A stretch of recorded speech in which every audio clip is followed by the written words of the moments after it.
Hello, everybody. Kentucky Goblin here, coming to you from the cold state of Kentucky. And boy, it's been cold. Want to welcome everybody into the live today. We're doing the live during the daytime. We're kind of seeing how it works out and everything. I know I got to get my lighting fixed better for daytime lives. It ain't so much a issue of a nighttime, but in the daytime it is. And we going to be talking today about our history, a topic that interests me pretty well. I like my local history and my state's history, and the question would be, for most people as well as myself, what is our history? And the only thing I can answer that with it would be events that led to where we are now. How did your state become what it is? Who were the individuals responsible, and uh, things like that? I think that we tend to forget about our history, with all the modern uh, conveniences we have right now and everything. We never stop to think how we got all that. There were individuals who invented that, and a lot of them are from your own state. I know here we have quite a few individuals who have invented different things that the entire world had benefited from. We'll be talking about them in later programs about those persons who invented different things. Uh, Two of them that comes to mind will be the traffic light and the first, what I like to call the first transceiving radio. That individual was from Kentucky. Uh, I think we should take part in knowledge of our history. Learn, read your history. Learn. You'd be surprised, and I have been, that there's a lot that happened that, and, it's very easy to forget how we got where we are now. We thought everything just come to be. But no, people have made it what it is. You wouldn't have had the states you have right now,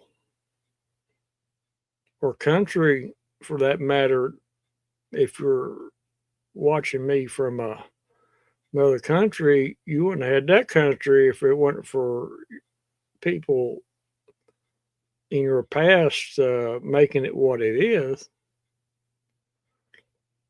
Uh, we must never forget how we got here. Those people that in our past that have sacrificed and went through hardships and difficulties and made this, it is what it is. And history for me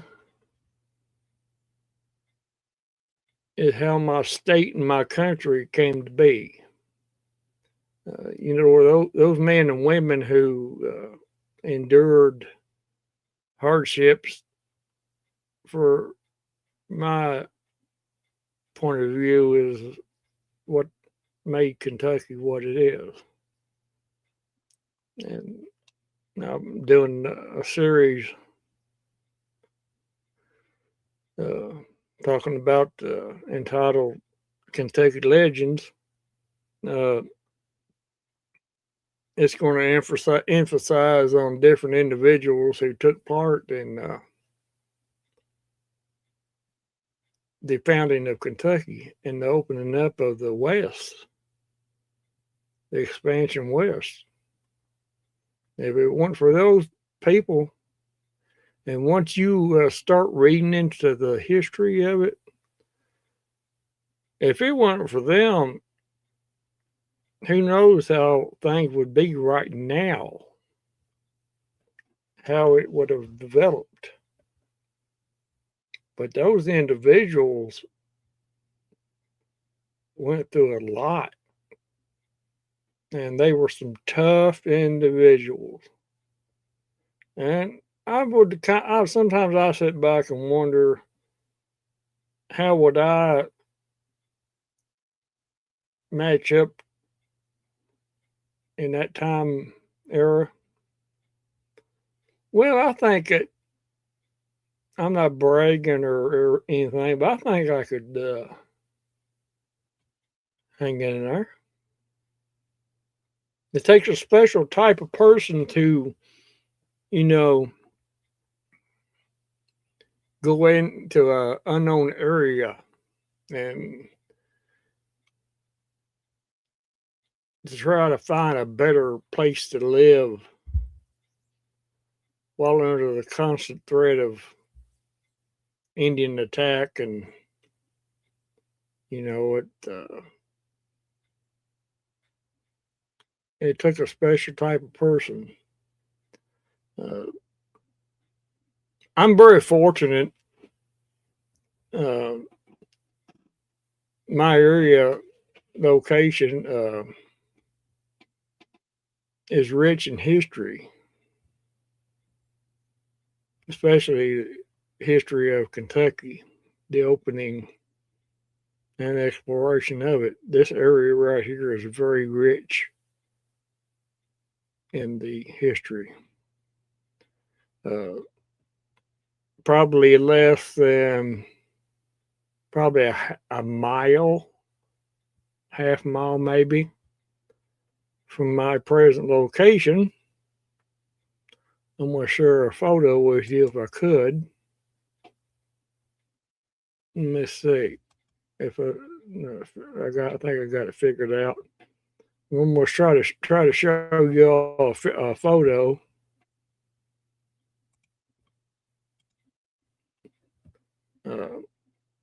Let's see if it'll load up here. Here it is. Carpenter Station.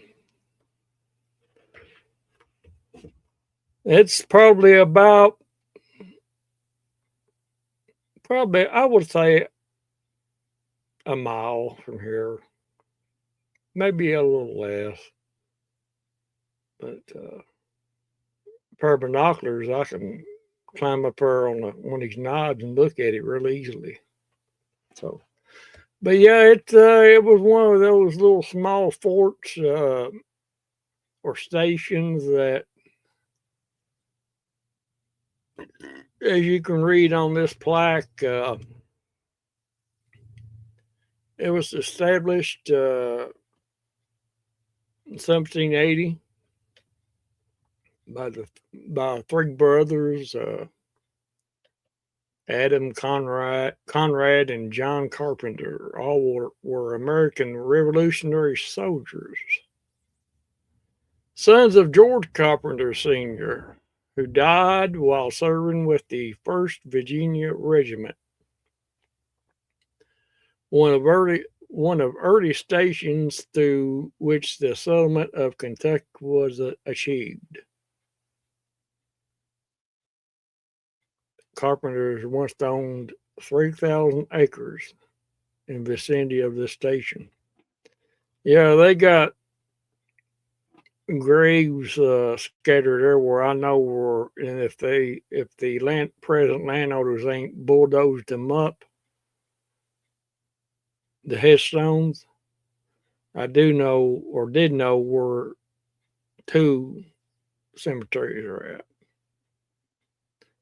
But unfortunately, there's a good chance that they have been dozed over.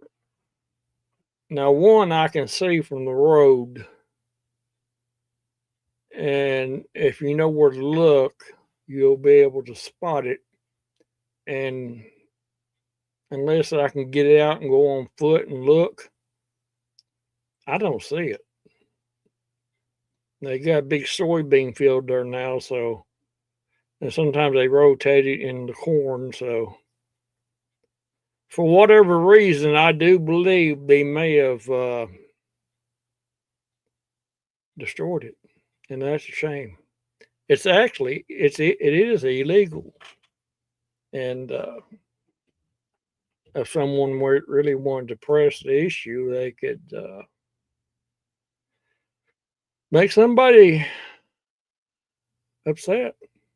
But yeah, this is about like I said, about half a mile. I will say half a mile from my house. But yeah, I mean, like I said, I got my area here is rich in history once you start delving into it, which I already know some of it. But when I started really getting into it and researching, man, I was surprised that how connected everything was to the forming of Kentucky.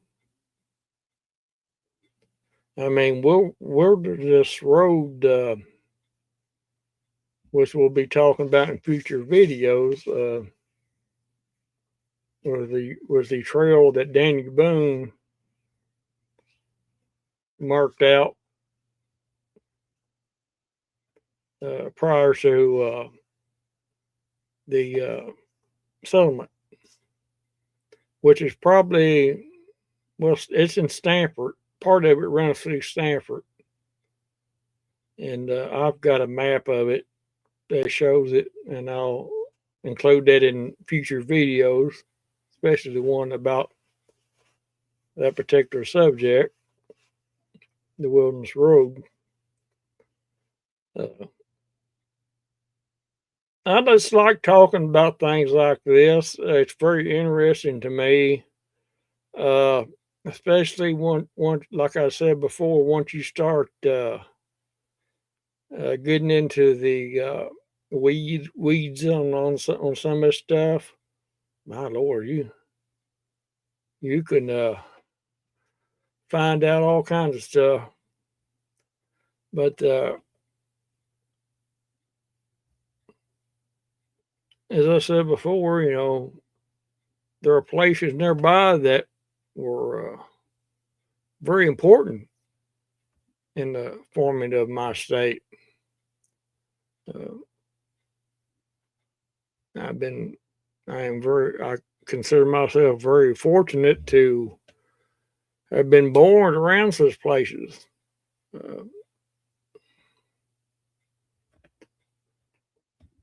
History should not be ignored.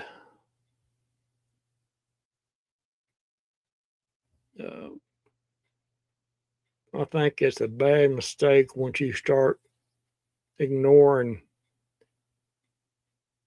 your history. and I've got several books on the subject. Plus, with the internet, you can find out just about anything you want to, but it ain't the same. It ain't the same as reading a book about it, in my opinion. But I would encourage each and every one of you to check it out. You know,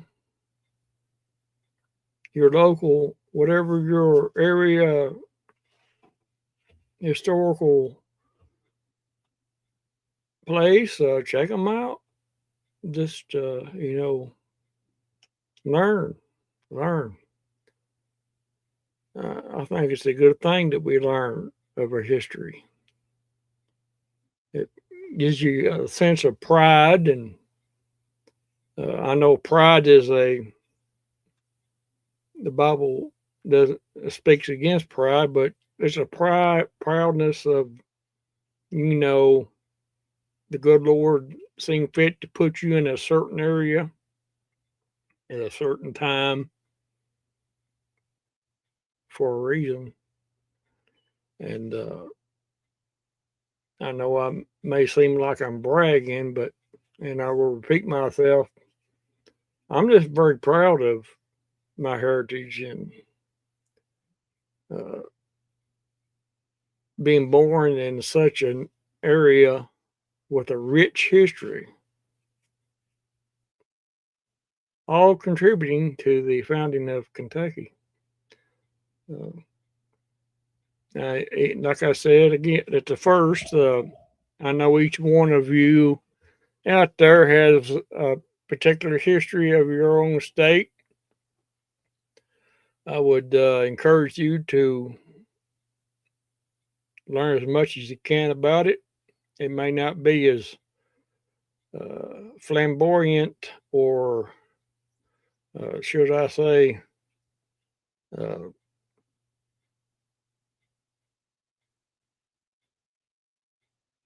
you know, out there like Daniel Boone or whatever, but you have your history. Your state wouldn't have been there without, you know, individuals making it that way.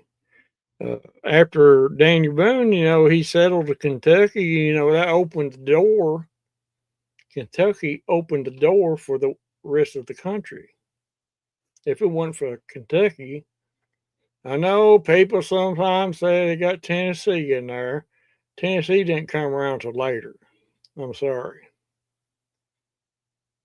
But you'll have to just do your research on that. Read it for yourself, and you'll understand exactly where I'm coming from. I'm not bragging, but Kentucky was the open door to the West. If Daniel Boone had not went through there, and not only Daniel Boone, but there were several other individuals which I would be talking about and having videos out shortly about them. If it weren't for them and doing what they done, it would probably the country would be in a different place right now, especially those out west. But we'll conclude on that. I hope everybody found it very interesting. I thought that it would be a good subject to talk about on my first live during the day. We're going to try this format as far as the scheduled lives is concerned. We're going to try this for a little bit, especially the daytime live. We plan on doing another live on a weekend about, I'm looking at about maybe Saturday night. It will be not a topic driven per se live. It'll just be an open get together live, you know, all the friends out there, you know who you are and everything. And looks like we got several in chat. I'm not looking at my comment box right now, but I see there's several of them in there. I'll get to that in a minute. And I lost my train of thought, I think. Oh, yeah. Yeah, we're going to try to do the two lives a week, maybe. We're going to see how this works. And I know one thing about my daytime lives, I'm going to have better lighting in here. You wouldn't think you'd have to have better lighting, but I've got a lamp sitting beside me here and this light, and I got another desk light here, and it's still a little dark. I had to get something overhead or something. But I'll figure it out. Oh, Godwin, he'll figure it out. Yeah, you can guarantee that. But on my lives, on my daytime lives, we're going to see how this goes again, and we may do another one scheduled next week. We'll see. Might try to do them twice a month. I do two daytime lives a month and two weekend lives a month. Maybe we're just gonna see how we're gonna play this by ear. Because now during the spring, when spring gets here, that could change because I'm not going to be humped up in here worried about lives and whatever. I'll be putting out my videos, don't get me wrong, but as far as lives concerned, not so much. But we'll see. If you're new to the channel, please subscribe. If you already subscribed to this channel, hit the like button and the notification bell so you will always be in the know on my next content. Let's see what we got here as far as my people in chat. Now we got Shawnee, we got Barry. Golly, y'all are piling the comments up.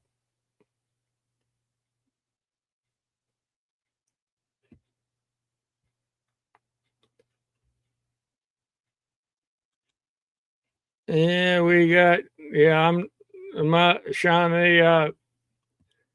My series is going to be quite lengthy.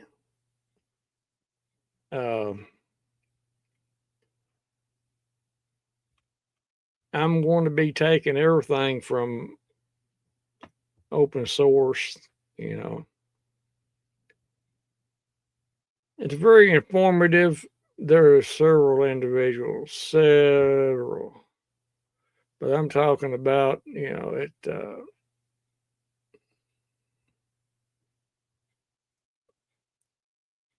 it's a very broad subject that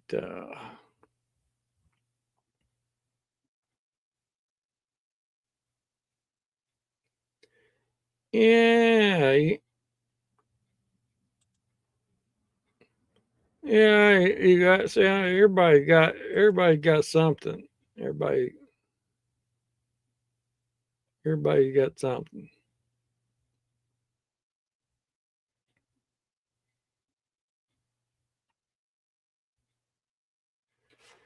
Well, Shawnee wants me to speak about the Shawnee. Well, that's going to be a different subject. There's not a whole lot about them as far as the history of Kentucky is concerned, other than they had several Simon Kenton and Danny Boone. All of them had skirmishes with them in the Dunbar War. Lord Dunmar, his war against the Shawnee. You can read about that. And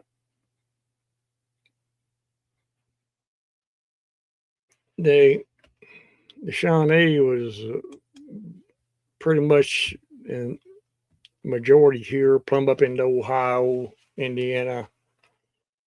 Not necessarily in the state itself of Kentucky. They was all up in there.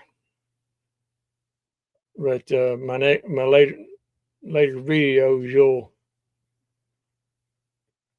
hear all about that.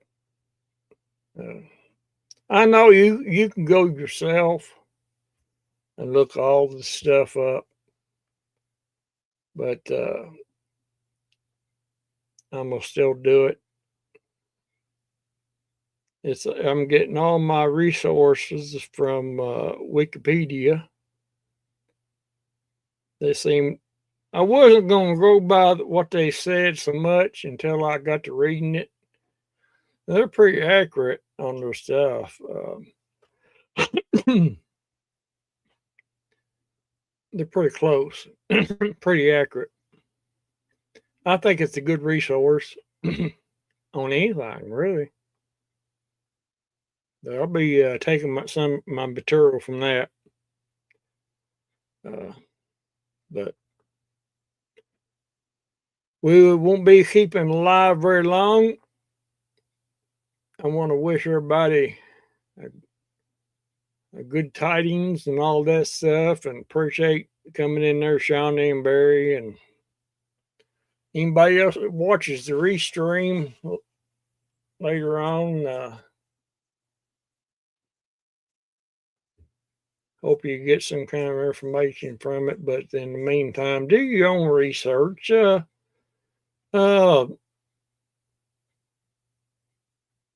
Pay attention to your own history. I mean, you got rich history in your own state or country, whatever. I mean, you just got to be interested in it. Some people's not, and I understand that. But I just always been intrigued by my local history. And as I said before, once I started wading through the weeds on it, you go, oh my God, I didn't know that. But I'm going to have several other videos about local areas, especially in Stamford at the Logan's Fort. I know exactly where the original marker is at.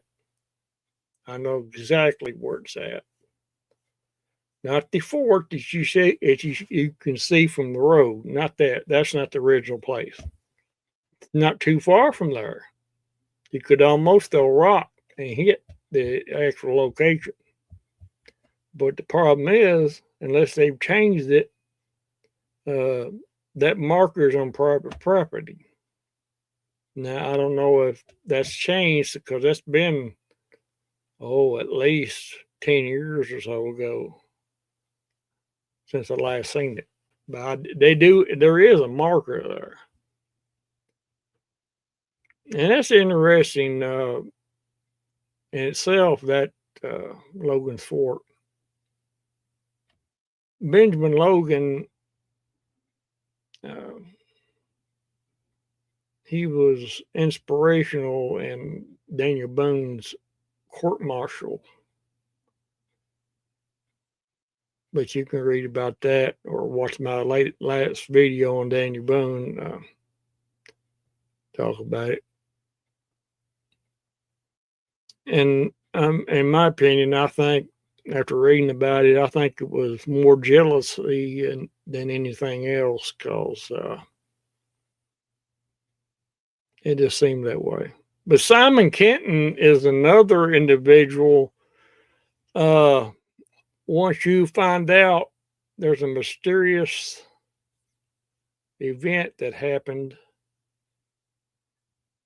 towards his last years, Uh, some say I'm wanting to say some say he was murdered, and they know the individual that was the suspect. They know it.